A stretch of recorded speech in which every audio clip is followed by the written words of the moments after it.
The day black radio rejected the greatest black guitarist who ever lived. WLIB's program director, "We play real black music here." When word got out, 50,000 listeners did something that changed everything. September 15, 1967, WLIB Radio, broadcasting from the heart of Harlem at 1190 a.m., was more than just a radio station. It was the voice of Black New York, the cultural heartbeat that reached into every apartment, barber shop, and corner store in the community. With 50,000 daily listeners, WLIB didn't just play music, it shaped opinions, influenced politics, and determined which artists would succeed in Black America. The station's program director, Marcus Johnson, was a formidable figure in the industry. A 45-year-old man who'd worked his way up from janitor to the most powerful position in Black radio, Marcus took his role as cultural gatekeeper seriously. He'd been instrumental in breaking artists like James Brown, Aretha Franklin, and Sam Cooke to Black audiences. When Marcus Johnson decided your music belonged on WLIB, careers were made. When he decided it didn't, careers often ended before they began. That Tuesday morning, Marcus sat in his cluttered office reviewing the week's promotional records. Stacks of 45s covered his desk. New releases from Motown, Stax, Atlantic Records. Each one represented an artist hoping for the golden ticket, regular rotation on WLIB's playlist. Among the records was a package from Track Records in London. The cover letter, written on expensive letterhead, introduced an exciting new artist who's taking England by storm. The single was Purple Haze by the Jimi Hendrix Experience. Jimmy had heard whispers about Jimi Hendrix. Word in the industry was that a black guitarist from America had gone to London and was causing a sensation with some kind of psychedelic rock music. Marcus had dismissed these reports as typical music industry hype. Every few months, someone claimed to have discovered the next big thing. He placed the Purple Haze single on his turntable and dropped the needle. The opening notes hit him like a thunderbolt. That distorted, wailing guitar sound was unlike anything he'd ever heard on a soul record. When Jimmy's voice came in, "Purple haze all in my brain, lately things just don't seem the same," Marcus's expression shifted from curiosity to confusion to outright disgust. By the time the song reached its climactic guitar solo, Marcus had heard enough. He lifted the needle, removed the record, and without a moment's hesitation dropped it into his wastebasket. His assistant, a young woman named Beverly, who handled the station's music library, looked up in surprise. "Mr. Johnson, aren't you going to listen to the whole thing?" "Beverly," Marcus said firmly, "we play real black music here, not this psychedelic noise white folks are calling revolutionary." "But sir, Jimi Hendrix is black. It says so right here on the bio sheet." Marcus picked up the promotional materials and read them quickly. Photos showed a black man with a large afro, wearing colorful, flamboyant clothing. The biography detailed Jimmy's work with R&B artists like Little Richard and the Isley Brothers. "I don't care if he's purple," Marcus declared. "This music isn't for our people. This is what happens when a brother goes to England and lets white folks corrupt his sound. We're not going to help him poison our community with this garbage." Beverly looked uncomfortable but didn't argue. She knew Marcus's moods, and when he made pronouncements like this, discussion was over. But Beverly wasn't the only one who'd witnessed Marcus's rejection of Purple Haze. The station's afternoon DJ, Roosevelt Williams, had been passing by the office and overheard the conversation. Roosevelt was younger than Marcus, only 28, and more open to musical experimentation. He'd been following the London music scene and was curious about this Jimi Hendrix character everyone was talking about. After Marcus left for lunch, Roosevelt approached Beverly. "Can I hear that Hendrix record?" Beverly glanced nervously toward Marcus's empty office, then retrieved Purple Haze from the wastebasket. "He threw it away, so I guess it's fair game." Roosevelt took the record to his booth and listened to it privately. What he heard amazed him. Yes, it was different from traditional soul music. Yes, it incorporated elements of rock and psychedelia that were foreign to black radio. But underneath all the effects and experimentation, Roosevelt heard something unmistakable. The blues. Raw, powerful, emotional blues, played with more skill and passion than he'd heard from anyone since B.B. King. More than that, he heard a black artist who had found a way to express his creativity without limitation. In Jimi's guitar work, Roosevelt heard freedom, the freedom to be all of who you were, not just the parts that other people found acceptable. Roosevelt made a decision that would change his career and the landscape of black radio forever. During his afternoon show, traditionally devoted to Motown hits and soul classics, he announced, "Ladies and gentlemen, I want to play something different for you today. This is a brother who's been making waves in London, and I think it's time we heard what he's all about. This is Jimi Hendrix with Purple Haze." The response was immediate and electric. WLIB's phone lines, which typically received a handful of calls during afternoon shows, lit up like a Christmas tree. Some callers were confused, asking if the station had accidentally played the wrong record, but others were excited, demanding to know who this incredible guitarist was and when they could hear more. Roosevelt played Purple Haze twice more during his show, each time generating more calls. By 6 p.m., when his shift ended, the station had logged over 200 listener responses.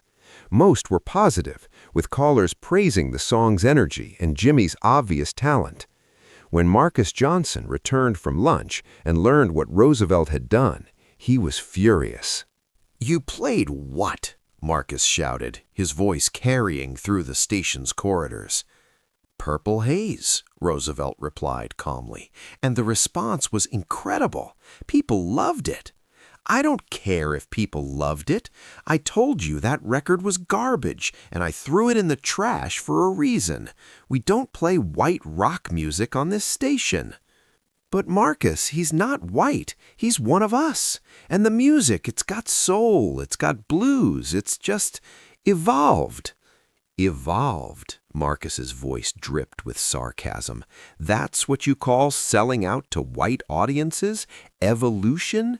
Roosevelt, that man went to England and let white folks turn him into a carnival act, and you just helped him export that poison back to our community."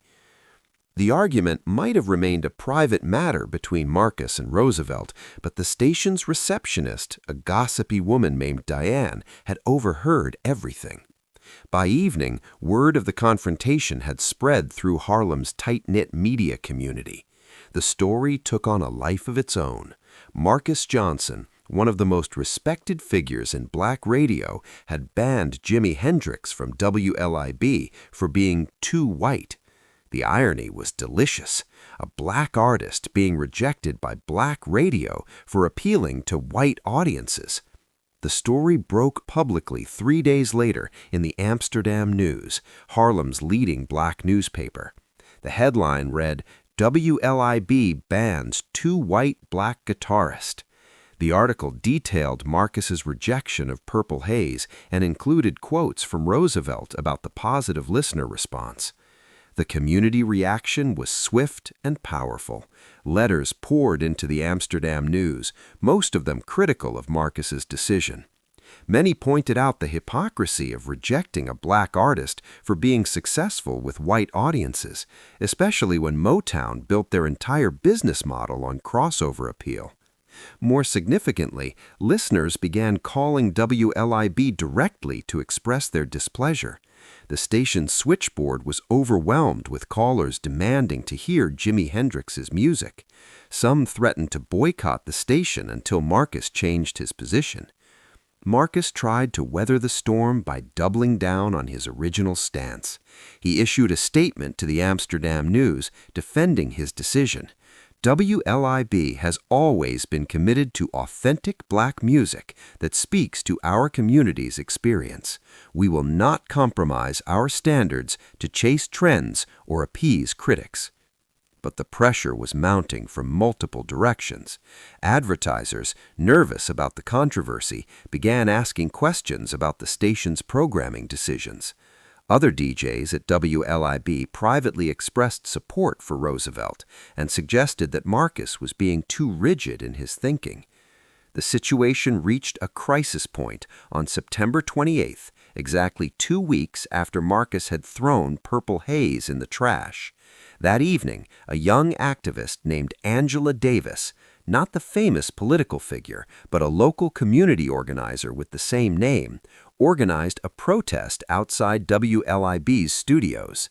About 50 people gathered on the sidewalk, carrying signs that read, "Free Jimmy's Music" and "Black Radio for All Black Artists." The demonstration was peaceful but highly visible, and it attracted local television news coverage. During a live news interview, Angela explained the protesters' position. "We're not asking WLIB to change their format or abandon soul music. We're asking them to recognize that black creativity is bigger than any one sound. Jimi Hendrix represents the future of black music, a future where we're not limited by other people's expectations of what we should sound like." The interview was broadcast on the evening news and seen by hundreds of thousands of viewers throughout the New York area. Suddenly, what had begun as an internal dispute at a single radio station had become a symbol of larger tensions within the black community about identity, authenticity, and artistic freedom. Marcus Johnson watched the news coverage from his office, feeling increasingly isolated and under siege.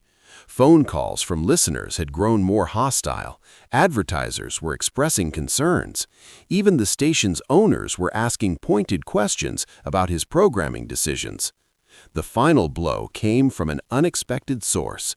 James Brown, the godfather of soul himself, was scheduled to appear at the Apollo Theater the following week. During a pre-concert interview with Roosevelt Williams, James Brown was asked about the WLIB controversy.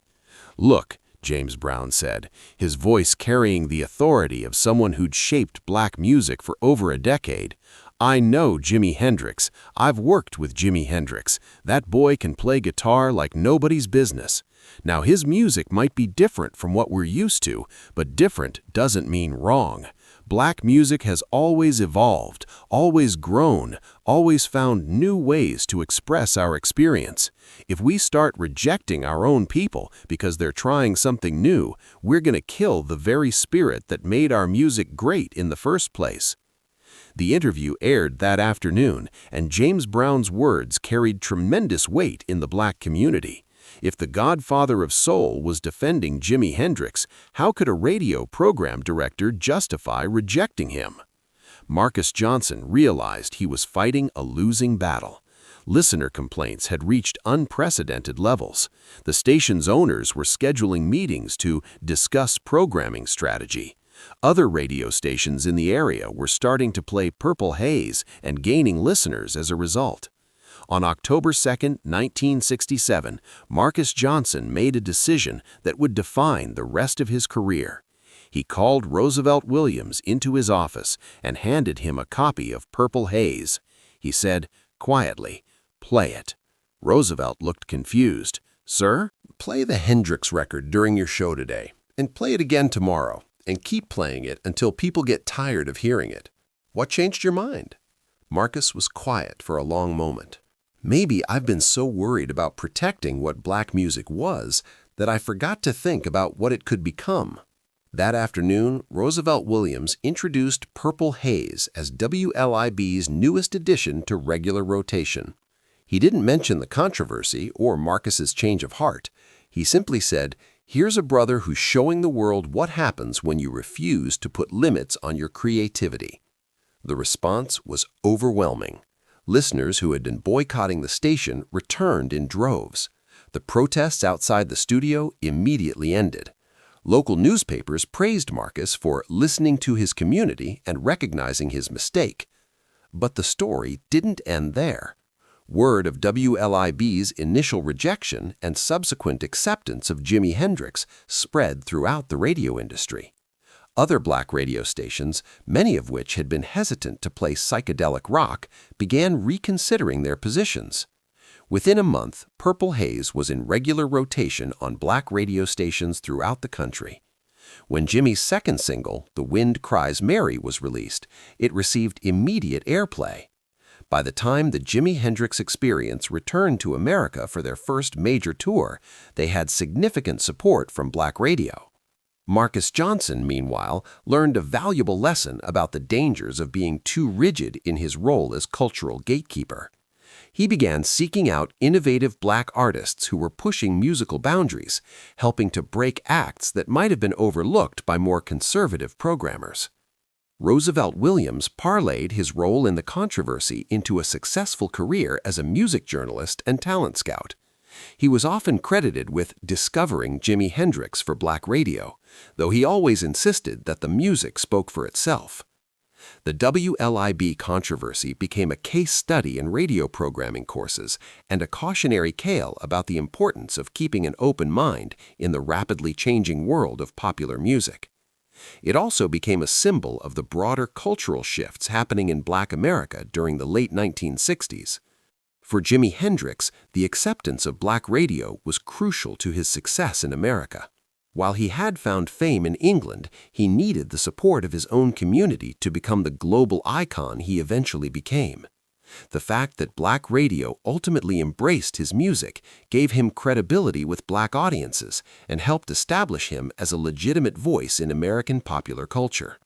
Years later, Marcus Johnson would reflect on the controversy in interviews, admitting that his initial rejection of Jimi Hendrix was one of the biggest mistakes of his career. He said, "I was so focused on protecting what I thought black music should be that I almost missed recognizing what it could become." The story of WLIB and Purple Haze became part of radio industry folklore, remembered as the day black radio almost missed the greatest black guitarist who ever lived. It served as a reminder that cultural gatekeepers have enormous power to shape artistic careers, but also enormous responsibility to use that power wisely. Most importantly, it demonstrated the power of community action to influence media decisions. When 50,000 listeners spoke with one voice, even the most stubborn program director had to listen. The controversy proved that audiences, not industry executives, are the ultimate arbiters of what music succeeds and what music fails. Today, Purple Haze is recognized as one of the greatest rock songs ever recorded, and Jimi Hendrix is acknowledged as one of the most influential musicians in history. But for 13 days in September 1967, the song sat in a wastebasket in Marcus Johnson's office, nearly lost to the world because one man couldn't imagine that black music could sound different and still be authentically black. The lesson remains relevant today. Innovation often looks like betrayal to those who are invested in the status quo, but the communities that embrace change, that celebrate their artists' willingness to explore new territories, are the ones that continue to shape the future of culture. If this incredible story of community power, artistic freedom, and the courage to admit when you're wrong inspired you, make sure to subscribe and hit that notification bell for more amazing true stories about music's greatest legends. Have you ever had to fight for something you believed in against seemingly impossible odds? Share your story in the comments below, and remember to give this video a thumbs up if you believe in the power of communities to create change.